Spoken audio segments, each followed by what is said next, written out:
know at the same time every day what is still going to happen. I'm still going to react to that dog because I still haven't changed the emotional response to that stimulus. All I did was stop the reaction, okay? When you find thresholds, this is not enough. This is not where you stop. This is where you start, okay? Once the reaction stops, what you're going to do is you're going to ask your dog to eat a cookie. And if they don't eat it, you know you're at threshold. Why? When your dog or you are in lizard brain, when you're in that amygdala, that emotion center of the brain, can you take food? What happens to your digestive system? Does anybody know when your amygdala kicks on?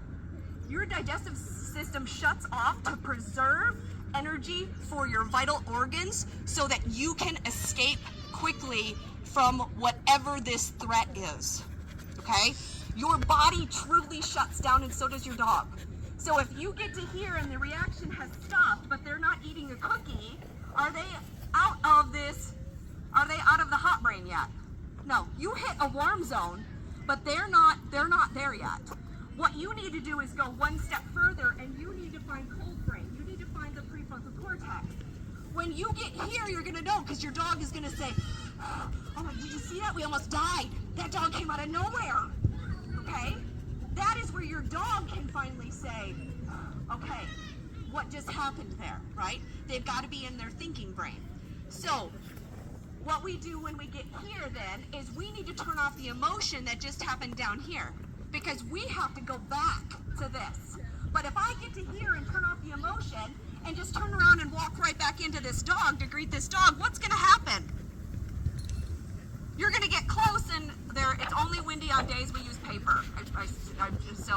That's my disclaimer, okay? So what's going to happen if I just turn around and head right back towards that dog? You've all done it. What's happened when you've tried that? They all react again, okay? So here's the thing. You need to come down here, and you need to turn off the emotion. How do you turn off your dog's emotion? Some of you have had classes with me. How do you turn off your dog's emotions? What's the key? Gaining control of their nose, okay? If you have control of your dog's nose, you have control of your dog's emotions, right? How many of you have ever had a dog in the backyard with their nose down sniffing, and you call them and they don't respond? All of you. Dogs can't multitask. When the nose is on, everything else turns off. Their eyes and their ears, but more importantly to us, so does emotion, okay? So what you're gonna do when you get here is you're gonna do a seeking. You're going to take 3 to 5 cookies, they're $100 cookies, and I'm going to send you videos on how to find that and what seeking is and how to teach these exercises. So everything I talked about today, you're going to get a video on, okay? So you're going to take 3 to 5 cookies, you're going to toss them on the ground, and you're going to say, find it. You're going to engage that nose. That nose needs to be on longer than 5 seconds. Why? What is your dog's attention span? 3 to 5 seconds. So if I come down here and throw a cookie on the ground and my dog picks it up and looks back at that dog, did I do anything to their emotion? No, you've got to turn it off, okay? So we want to turn off that emotion, and then here's what we're going to do. How many of you remember running suicide lines in high school in the gym? Does anybody know what that means? Okay, that's where you have to go to the line, touch it, come back, go to the next line and touch it and come back. Okay, you're going to run suicide lines. Make sure you've got on your step counters when you do this exercise. Okay, here's what I'm going to do. Now, I spaced this out on purpose for this exercise.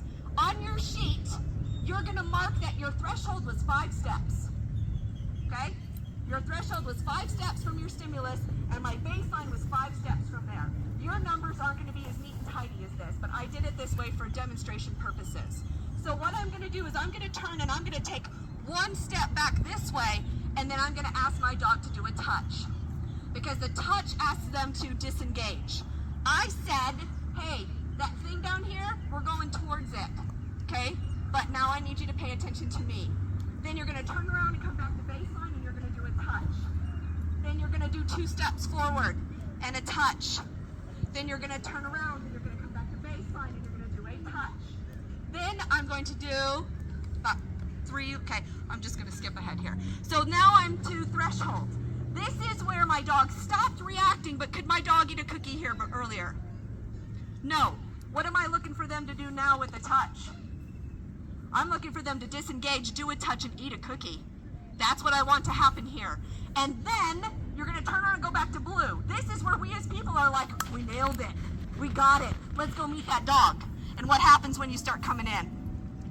It has a bigger reaction. And if my dog blows up in this exercise, is my threshold and baseline going to be in the same spot now?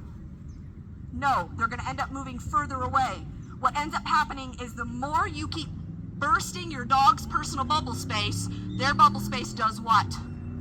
It keeps getting bigger and bigger.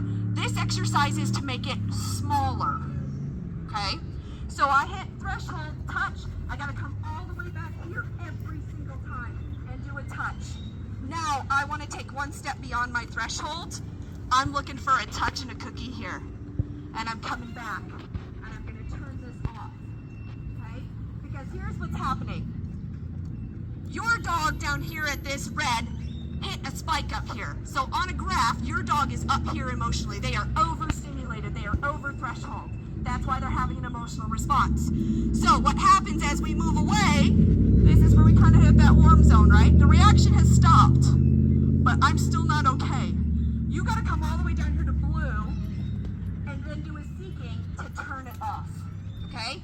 So now I can turn off the emotion. Then as soon as I make a step forward this way, what's going to happen to my dog's emotional level? It's going to start to go back up again. But when you ask for a touch, you bring it back down. Then you come back here and you ask for a touch. You're back down to 0. That's why this is baseline. Baseline is 0, okay? Now, if you're doing this exercise and you are not making it past threshold, you've not found your true baseline. Go further. The bigger your exercise, when you start, the faster progress you'll make. I'm going to say that again. The bigger the spaces between your stimulus threshold and baseline, the faster progress you're going to make. Because if I'm in here with a baseline, a threshold, and a stimulus, and I'm doing this exercise, do I have anywhere to go to turn this off? I don't, do I? So don't squeeze yourself. Always go further with your baseline than you think you need to be, okay? Because it gives you room to turn off. Because then what we want to do is come forward, turn it off. Come back and turn it down to 0. Come forward, comes up a little bit. Do you see what we're doing here to this graph? We're coming up here because our goal is not to greet that dog. Does your dog have to greet every dog you meet? Do you hug every person in the grocery store?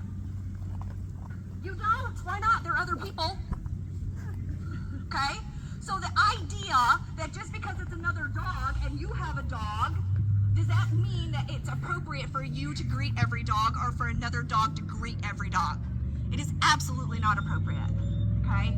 So that idea is the same as you hugging every person you meet in the grocery store. Okay? It is not a realistic thing. Some dogs don't even like other dogs, okay? Our goal here is to get within 3 feet of this dog. That is it.